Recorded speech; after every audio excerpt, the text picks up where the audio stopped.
नमस्कार, मी धनश्री हाऊस क्वीनमध्ये तुमचं खूप सारं स्वागत करते। आजचा दिवस तुम्हाला खूप छान आनंदात जाऊ दे, तुमच्या मनातल्या सगळ्या चांगल्या इच्छा स्वामी महाराज पूर्ण करू देत। आज नीता येते बापांच्या दर्शनासाठी।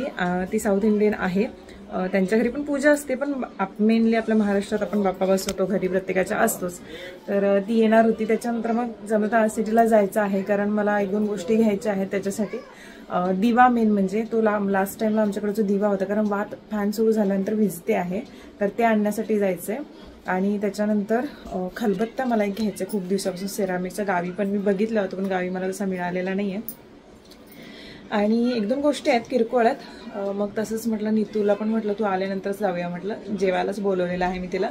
वेळ झाला तिला यायला, 2 वाजले, कारण ओला तिला भेटतच नव्हते, त्याच्यामुळे ओले होते ते पण आता जरासं नीट करायचे। आता अगोदर ती येऊ देत, आल्यानंतर मग सगळं आवरते अगोदर आणि नंतर मग स्वतः तयार होते। आणि आजचा लुक पण मी तुमच्याशी शेअर करेन। आज बाप्पांना दुर्वांची माळ जी आहे, दुर्वांचा जो हार आहे तो घातलेला आहे। आणि फोकस जरा इकडे ठेवायचा विचार असा सुरू आहे, कारण तोंडावरती नको, मी घरी पण म्हटलं तर असं राहू देत, छान वाटतं। नीता आले, जेवते ती, पण मला सरप्राईज दिलंय तिने। 10 नाही 9 वर्ष झाली, आरवला आता 10वा सुरू आहे। 9 वर्षापूर्वी मी मागच्या एका व्हिडिओमध्ये शेअर केलं होतं, जेव्हा ती हेअर ट्रीटमेंटसाठी आली होती, की तिच्या मम्मीच्या हातच्या इडल्या, कारण ते प्रॉपर साऊथ इंडियन आहेत, आणि त्या इडल्या आणि ती चटणी, तर तिनं बरोबर माझ्यासाठी सरप्राईज दिले, इडल्या आणि चटणी घेऊन आली, प्रॉपर साऊथ इंडियन पद्धतीने गेलेल्या, मस्त एकदम। नाही पूर्ण हे बघायला स्पॉन्ज टाइप मध्ये, हे एक शिकण्यासारखं असते। मम्मी के पास आऊंगी एक दिन, टाइम निकाल के, कल मेरे नहीं नहीं चटनी खासकर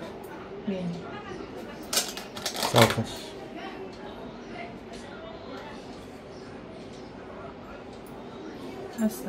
चला मी इडली आणि चटणीचा आस्वाद घेते आता, थोडा वेळ बसून मग सिटीला जायचंय। मागाशी मी तुमच्याशी शेअर केलंच, आणि मला तयार पण व्हायचंय, मग नंतर भेटूयात आपण। Bye bye. Agaro hair straightener comb मी आज वापरणार आहे हेअर स्ट्रेटनिंगसाठी। याचं पॅडल डिझाईन आहे, तुम्ही बघत आहात, आणि ॲडव्हान्स कोटिंग मटेरियल आहे इझी ग्लाईडसाठी। ऑटो शट ऑफ बटन सुद्धा आहे। 5 टेम्परेचर सेटिंग्ज आहे, तुम्हाला हवं तसं कमी जास्त तुम्ही करू शकता। आणि हे 360 डिग्री सेंटीग्रेडमध्ये फिरणारं नॉवेल कॉर्ड आहे। आता मी ऑन केलेलं आहे आणि डिरेक्टली मी माझ्या केसांच्या वरती जे आहे ते फिरवणार आहे।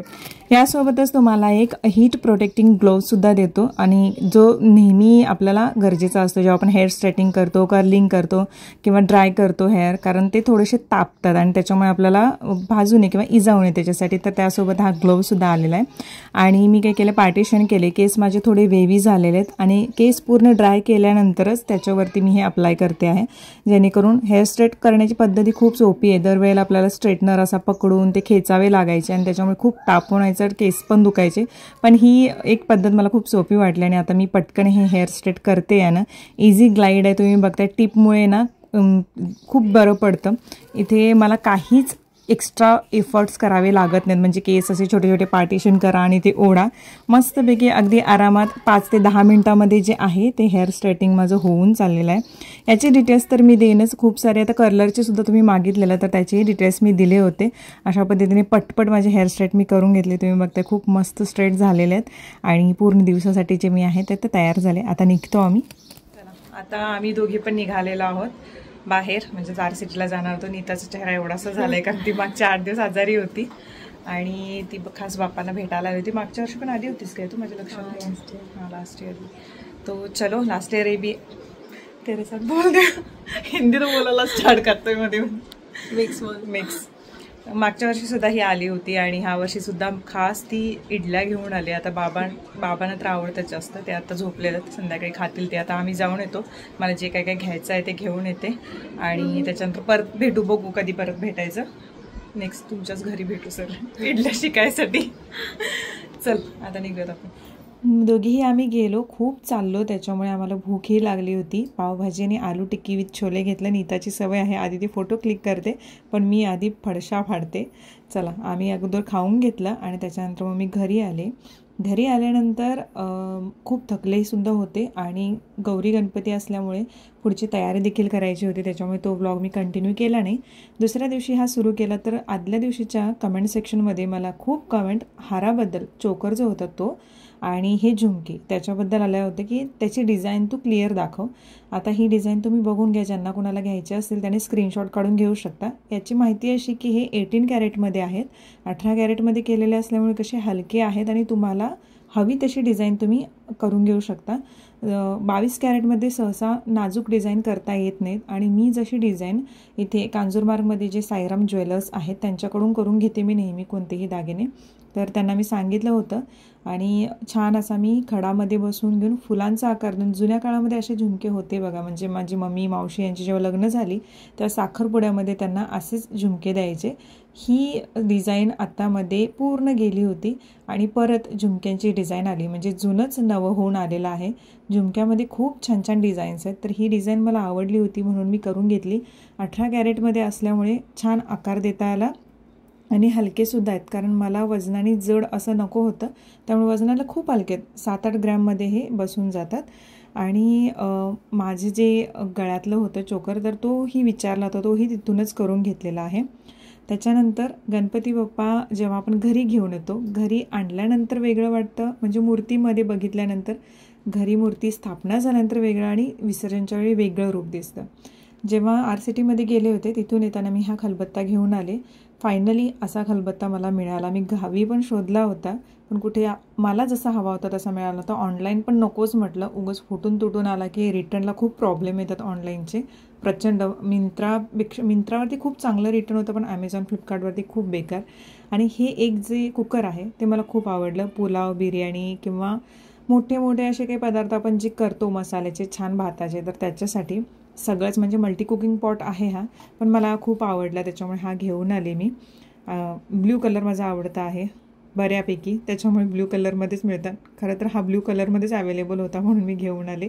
त्यानंतर तुम्हाला म्हणजे खूप माझ्या मैत्रिणी ज्या आधीपासून जोडलेल्या, जवळजवळ 4 वर्ष मला बघतायत, तर त्यांना माहिती आहे माझी सवय काय आहे, क्लिनिंग, टापटीपणा, त्याच्यानंतर फ्रेश दिसावा असं आणि घरामध्ये वेगवेगळे चेंजेस करत राहणं. तर आताही मी चेंज केलेला आहे. गणपती यायच्या आधीच श्रावण यायच्या आधीच मी वरची रूम जी होती ती पूर्ण क्लीन केली होती, पण थोडंसं मी चेंज केला परत. तुम्हाला पाठी दिसत असेलच, मी जो सोफा छोटासा आहे तर तो तिथे ठेवलेला आहे. त्याच्यानंतर हे जे आहे फ्लॉवर पॉट आहेत ते दोन्ही मी इथं, वास आणि ते फ्लॉवर पॉट, तर ते दोन्हीही आता छान भरते. ही जी फुलं आहेत ना, तर ही फुलं क्लीन करायची मी विसरली होती मागच्या वेळी गडबडीमध्ये, तर ती आज दिवसभर मी सर्फ एक्सेलमध्ये बुडवून ठेवली होती. छान क्लीन होतील, कारण त्याला ब्रशने घासूही शकत नाही, आपोआप त्याची जी घाण आहे ती निघेल म्हणून. तसं नेहमी मी ब्रश मारत राहते त्याच्यावरती, जो आपला वेगळा स्मूथवाला ब्रश असतो तो. आता त्यामध्ये एका वासमध्ये मी भरून ठेवलेत. आणि ही जी फुलदाणी दिसते तुम्हाला, तर ही अशी फुलदाणी नाही आहे, हे आहे आकाशकंदील. गेले 2 वर्ष आम्ही आकाशकंदील म्हणून याचा उपयोग करतो आणि दिवाळी झाल्यानंतर पूर्ण वर्षभर हे फुलदाणी म्हणून आमच्याकडे राहतं. ह्याची गोष्टही तशीच आहे. जेव्हा फर्स्ट टाईम आम्ही हे आणलं होतं घरात आकाशकंदील आणि दिवाळी झाल्यानंतर मग आम्ही विचार करतो की कुठे ठेवूयात, आणि बाबांनी काय केलं अचानक की त्याचे जे वरचे धागे किंवा जे आकाशकंदील म्हणून आपण अडकवतो तर ते सगळे आतमध्ये घातले फोल्ड करून. त्याच्यामध्ये ही फुलातली थोडीशी फुलं अशीच ठेवली. मम्मी म्हटलं हे छान जमते की, म्हटलं उलट फुलदाणी म्हणून याचा बाहेर उपयोग चांगला होईल म्हणून ते बाहेर तसंच ठेवलं. तेव्हापासून ते बाहेर तसंच आहे. दिवाळीच्या टाईमला हे सगळी फुलं काढून बाजूला ठेवतो आम्ही आणि आकाशकंदील म्हणून त्याचा उपयोग करतो. हे एक म्हणजे छान, म्हणजे आपण विचार पण करू शकत नाही की कुठल्या गोष्टीचा वापर कसा होईल. मला ही खूप सवय आहे. जर मी गावाकडे असते तर खूप सारी अशी फुलांची झाडं लावली असती आणि दररोज फुलदाणीमध्ये ती सजवली असती. ग्रिलमध्ये फुलांची झाडं लावलेली नाही आहेत. ग्रिलमध्ये शक्यतो अशी झाडं आहेत, म्हणजे इंडोर प्लांट्स आहेत आणि बऱ्यापैकी ऑक्सिजन प्रोव्हाइड करतील असे लावलेले आहेत. मुंबईमध्ये का ते तुम्हाला सांगायची गरज नाही. एक जास्वंदीच्या फुलाचं झाड आहे, इनफ आहे तेवढं. देवाऱ्यामध्ये जर फुलं मिळालीच नाही एखाद्या वेळी तर देवाऱ्यामध्ये देवानं वाहण्यासाठी तेवढं केलेलं आहे. इच्छा आहे एखादं फुलांचं झाड आणायची, बघू बाबांना विचारते, कारण बाबांना झाडांची काळजी छान घेता येते आणि तेच घेतात पूर्ण झाडांची काळजी. तुळस असू देत किंवा बाकी सगळी झाडं असू देत, ते खूप छान काळजी घेतात. त्यांच्यामुळेच ते पूर्ण ग्रिल जे आहे ती हिरवीगार राहिलेली आहे. हा ड्रेस जो आहे हा विचाराल तर ह्याचे डिटेल्स मी इंस्टाग्राम पेज जे आहे तिथे दिलेले आहेत. छान त्यांनी मला कॉर्ड सेट हा जो होता तो पाठवला होता आणि खूप कम्फर्टेबलसुद्धा आहे. गेले काही दिवस मी कमेंट्सना रिप्लाय देऊ शकले नाही, त्याबद्दल खूप खूप खूप सॉरी. डोळ्यांना थोडासा इश्यू झाला होता त्याच्यामुळे.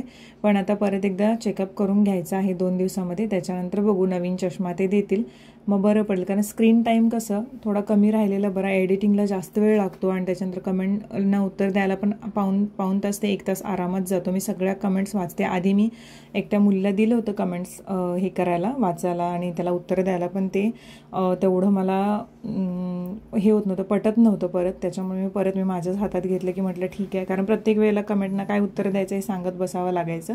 सो त्याच्यासाठी तर आता ही फुलदाणी छान सजलेली आहे. किती कलरफुल दिसते आणि आपल्यालासुद्धा फ्रेश वाटतं जेव्हा आपण असे कलर बघतो. कलर थेअरी ही खूप मस्त आपल्याला कधी कधी फायदेशीर ठरते.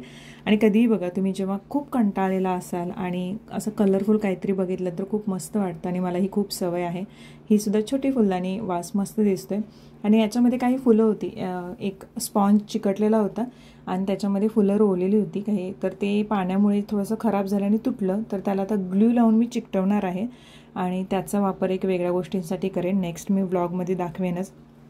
व्लॉगच्या एंडिंगला आता गणपतीच्या दुसऱ्या दिवशी काहीच एवढं नव्हतं, त्याच्यामुळे व्लॉगच्या ह्या दिवशी मी ही अशी काही कामं करत बसले, परत घर सजवणं हे ते. आणि जसं कधी कधी मला काही गोष्टी आवडतात किंवा काही चांगल्या गोष्टी घडतात तर त्या मी लिहून ठेवते नेहमीच, कोणत्या दिवशी कोणती गोष्ट घडली. आणि जेव्हा कधी स्ट्रेस वाटले, जेव्हा कधी काही वाटेल की हा काहीच खूप आपल्याला इरिटेट होते, तेव्हा हे बुक मी काढून बसते की माझ्या आयुष्यात किती चांगल्या गोष्टी झालेल्या आहेत आणि किती मी नशीबवान आहे हे मी वाचते. त्याच्यामुळे अजून बरं वाटते की अरे आपल्याला तर खूप चांगल्या गोष्टी मिळाल्यात, मग आपण स्ट्रेस का घेतो आहे, आपण त्रास का करून घेतो आहे किंवा आपल्याला इरिटेट का होते, तर ते निघून जातं. नाहीतर मग गाणी ऐकणं किंवा मग एखादा चांगला हलका फुलका मूवी बघणं, कारण जे आपण ऐकतो, बघतो किंवा वाचतो त्यामुळेच आपलं आयुष्य घडतं. म्हणजे आज जे आपण जगतोय किंवा आज जे आपण करतोय त्याचेच परिणाम आपल्याला पुढील आयुष्यात भोगायला मिळतात. म्हणजे आज जर आपण जास्त थंड खाल्लं, परिणामी आपण आजारी पडणारच आहोत. आज जर आपण जास्त चटपटीत खाल्लं, तिखट खाल्लं, तर काय होणार ते आपल्याला माहीत आहेच. तर अशासाठी म्हणजे माझे हे विचार आहेत, प्रत्येकाचे असे असतीलच असे नाही. तर मला ही गोष्ट खूप आवडते करायला, कारण कंटिन्युअसली मोबाईल बघून बघून खूप इरिटेट होतं. आणि माहिती आहे मोबाईलचे दुष्परिणाम किती असतात, पण काहींना स्क्रीनसमोर राहावंच लागतं. जसं लॅपटॉप असू देत, PC असू देत किंवा मोबाईल, पर्याय नाही आहे आपल्याला. प्रत्येकजण आपल्या कुटुंब चालवण्यासाठी, फॅमिलीसाठीच सगळं करतो हेही माहीत आहे. सो त्यातूनच काहीतरी वेळ काढून स्वतःसाठी काहीतरी प्रोडक्टिव्ह करण्याचा माझा नेहमी प्रयत्न असतो आणि तो करत राहणारच. आणि जसं जमेल तसं मी ब्लॉग देतच राहते तुम्हाला, कारण सध्या हेल्थ इश्यू आणि याच्यामुळे थोडंसं माझं दुर्लक्ष होते, मला माहीत आहे. पण नक्की व्यवस्थित कंटिन्यू हे आता करते मी. एकदा चष्मा व्यवस्थित हातात मिळाला की बरं पडेल, कारण खरंच डोळ्यांना खूप त्रास होत होता मध्ये. सो हा छोटासा व्हिडिओ जो आहे तो तुमच्यासाठी मी आणला होता. तुम्हाला कसा वाटला हे मला कमेंट सेक्शनमध्ये सांगायला विसरू नका. खूप जणी आता सासरी माहेरी गेल्या असतील गौरी गणपतीच्या सणाला, त्यातूनही जर वेळात वेळ काढून तुम्ही व्हिडिओ पाहिला असेल तर नक्की लाईक करायला विसरू नका. परत मी तुम्हाला नेक्स्ट व्हिडिओमध्ये भेटते.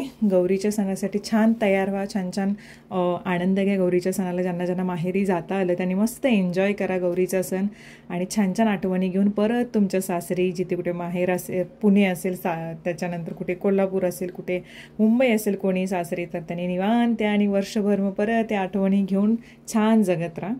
तर चला, आजचा व्हिडिओ इथेच संपते. परत मी नेक्स्ट व्हिडिओमध्ये तुम्हाला भेटते. तोपर्यंत बाय बाय. सगळ्यांनी काळजी घ्या, मस्त स्वस्त आणि आनंदी राहा.